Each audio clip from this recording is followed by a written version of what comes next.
Hey guys, you're in a nutshell with me, Ina. Usapang spousal sponsorship naman tayo kasama ang nagbabalik nating suki, Dayanara and Puerto Bantigue. Again, we will be answering an email. Okay, spousal sponsorship, no, na out of status na si ate. By the way, nakalimutan ko to i-up. Hold on, Dayanara, no, guys, reminder, this is only for informational purposes, does not constitute legal advice. Magkonsulta kayo kung talagang kailangan ninyo ng tulong sa inyong specific consultation. We are only working with the email that you sent us. So, hindi kompleto syempre ang senaryo na alam namin. Okay? So, wait, let me put up our title. Kabayan natin, Dayanara. Ang email po ni Dayanara dyan sa baba, no? Na out of status na daw siya sa kahihintay. Matagal ang spousal sponsorship. Guys, lengthy ang kanyang email. Isi-split ko sa dalawa, ha? Yes po. While I read it. Okay, ito siya. Ayan. Sa situation niya, out of status na, pero still in progress yung spousal sponsorship. Hindi raw siya makakuha ng open work permit kasi nga, out of status na siya. So, wala siyang choice kundi hintayin daw yung approval. May kinonsulta na siya na consultant. Tinanong niya if pwede bang may paraan makakuha daw siya ng open work permit at ang lagi na sinasabi daw, hintayin na lang yung approval. 2023 pa siya nag-apply at ngayon wala pang balita. Sabi niya, I've been stuck na po at walang trabaho. Eto na, nakapag-asawa siya ng Quebecois. May anak sila, pero medyo she is struggling din, no? Facing challenges sa kanyang marriage. Sabi niya, ang hirap po kasi gusto ko na po makapag-work kasi nga may mga anak rin siya sa Pilipinas, 3. Pinapaaral niya. Ayun na nga guys, wala siyang source of income. O, next page na tayo. At hindi rin daw kasi tumutulong ang kanyang husband dito sa Canada, sa Quebec. Ang Quebecois na husband niya, hindi tumutulong sa kanyang mga anak. Sabi niya, minsan, gusto ko na sukuan siya, kaso may anak din kami, at wala din po akong choice kasi out of status na raw siya. Kahit na minsan masasakit ang sinasabi niya, tinitiis na lang daw niya. Nasabi na rin daw niya sa agency niya. Oh, okay, she was brought by an agency. Kaso, same advice, hintayin na lang ang approval ng kanyang spousal sponsorship. Tinatanong na rin niya, no, she sounds desperate kasi baka daw pwede siya magkaroon ng vulnerable open work permit. Pwede raw ba yun? Sabi niya, pag nag-aaway daw sila, puro masasakit na ang sinasabi ni hubby. But she understands na baka kasi nga magkaiba daw ang culture natin. Pero minsan, sobra na raw si asawa. Naku, ate, ang hirap ng situation niya, no? Yeah, it's really complicated. Okay. So, yeah, just to clarify things, you don't have to wait for the approval po in order to work. You have, baka po ang sinasabi sa inyo ay approval in principle. Magkaiba po kasi yun eh. Meron po tayong tinatawag na AOR, Acknowledgement of Receipt, which is usually yun ang una mong natatanggap a few months. I don't know if you can hear my baby. It's alright, it's alright. Yeah. Maliit, okay. Yeah, but usually you will receive an AOR, sasabihin nila sa'yo na we receive your application, ganyan. Kapag ka may status ka sa Canada, nasa loob ka ng Canada, pwede yun eh. Pwede mo nang gamitin yun para mag-apply ng open work permit. Pero kapag out of status ka, ang kailangan mong hintayin is yung tinatawag na approval in principle letter. So, medyo mas mataas yun. Parang yun yung okay ka na sa medical, magba-biometrics ka na, parang ganon. Yun yung mas mataas na level ng approval na parang naghihintay na lang ng medical and biometrics, pasado ka na. Yun yung approval in principle. Yun yung kailangan hintayin kapag ka po out of status ka. So medyo it's a longer wait compared to someone with status, but it's how IRCC does things. Kaya yung case niya matagal kasi 2023 pa in-apply. Tapos wala pa rin yung approval in principle. I mean, just to compare, I have a client na in-apply namin ng September 2024, got her AOR ng February 2025, and then got her approval in principle, I believe, about a few months later, June. And then we applied for her work permit, got her work permit about August, September, and few days ago got her PR portal email. Oh, So, parang I in see. process na. So, I mean, it still took a long time, kasi I started the process with her March 2024. She's actually the very first client I have Ah. signed a service agreement with. So, parang Oh, an adventure yung una na yon. But yung kanya, it's almost 3 years na. ang tagal na pala ng sponsorship ngayon, ano? Matagal po pag inside Canada. I Matagal see. po pag inside Okay. Canada talaga. So, ngayon, hindi naman po siya i-villainize ng IRCC kapag tumawag siya, nag-express siya ng abuse, 'di Yeah. ba? Parang what I would do in her situation kung talagang hirap na siya, kung talagang verbally abused or physically abused, ganyan. Hindi naman sasabihin ng IRCC na, okay, hindi ka makakapag-apply ng PR kasi makikipaghiwalay ka, ganyan. IRCC will never force you to stay in an abusive situation just so you can keep your permanent residence application. Okay. It will never happen. IRCC will never force you to stay in an abusive situation. So what I would do in that situation is kung talagang hindi na niya kaya, nasasaktan na siya, she can definitely report this as a vulnerable situation to the IRCC.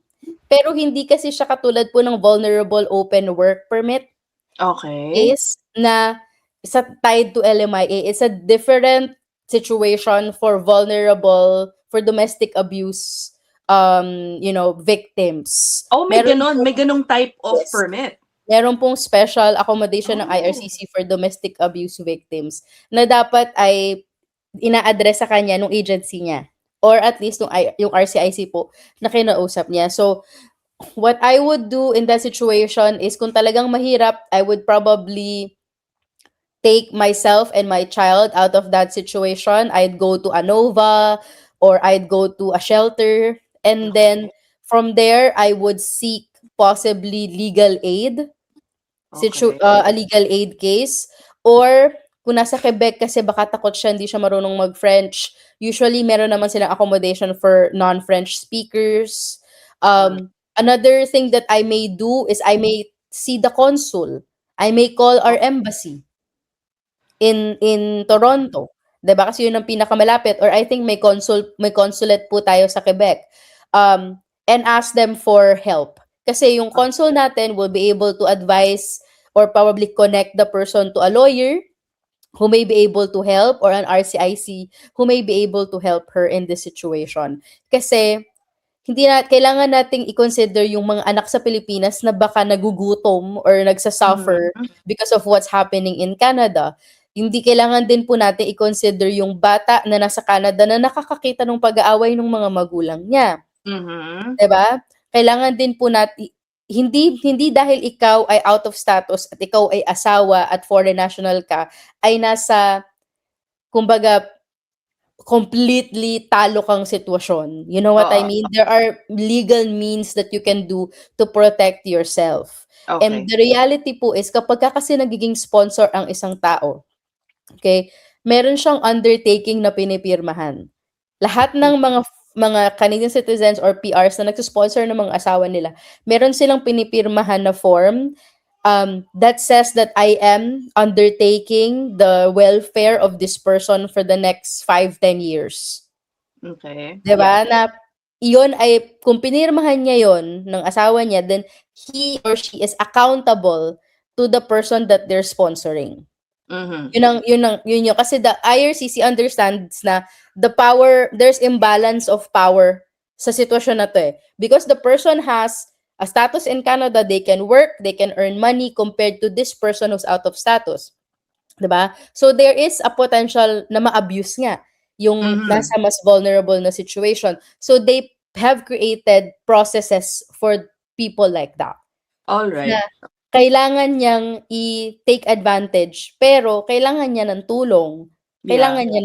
So I suggest go to the consul or go to a shelter kung talagang nararamdaman mo na ay kailangan ko na ng tulong, hindi na ito dapat nakikita nung anak ko na let's say nagmumurahan kaming mag-asawa, mahirap naman yun, 'di ba po? Yeah.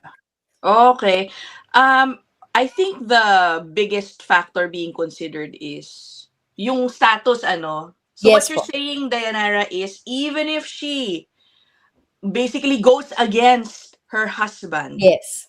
hindi nito ma-jeopardize It yung shouldn't. PR application. It shouldn't. Hindi Kasi, siya baka isipin ay naku, mhm. pag labanan mo yung mister mo, ireklamo mo siya sa shelter, pumunta ka ng consulate, ireklamo mo si mister sa IRCC, baka automatic ide-deny na yung spousal sponsorship niyo kasi alam ni IRCC kayo ay baka maghiwalay o nag-aaway, yung gano'n ba?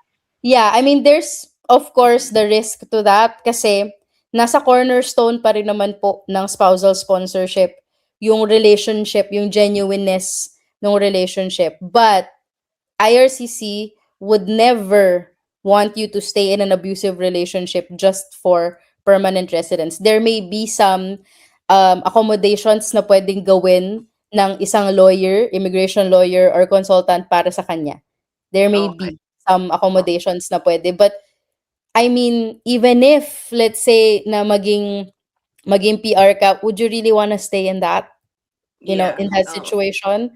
Baka naman meron pong ibang options, but definitely worth checking that out, Mhm. okay?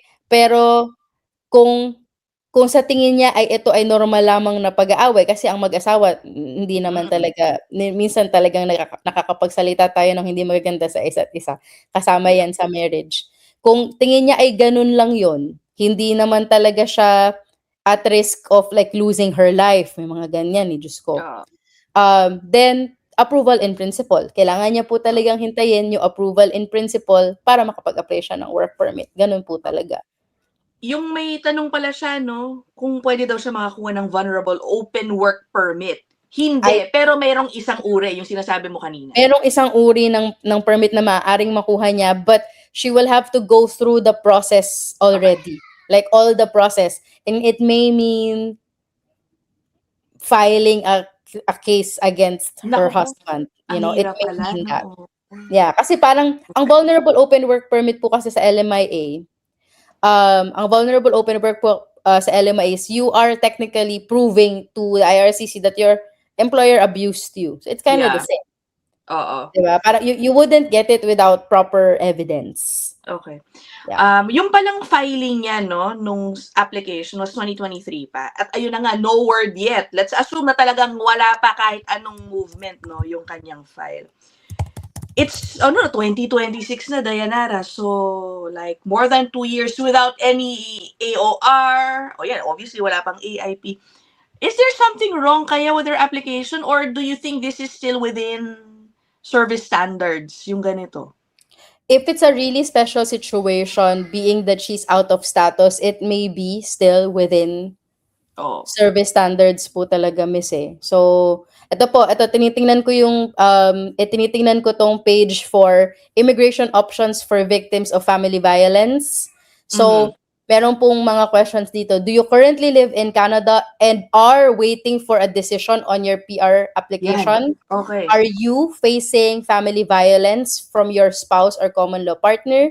Maybe you can put this Sige. up, miss, para makita I-send nila. mo sa akin sa private chat. Yan. So, ayan. Ayan Got it. siya. Okay. So, yan. So, may nakalagay po dyan na, are you afraid to leave your abusive spouse or common law partner for fear that you may lose your immigration status? Has your temporary status expired? Diba? So, I think all of these apply to our letter sender.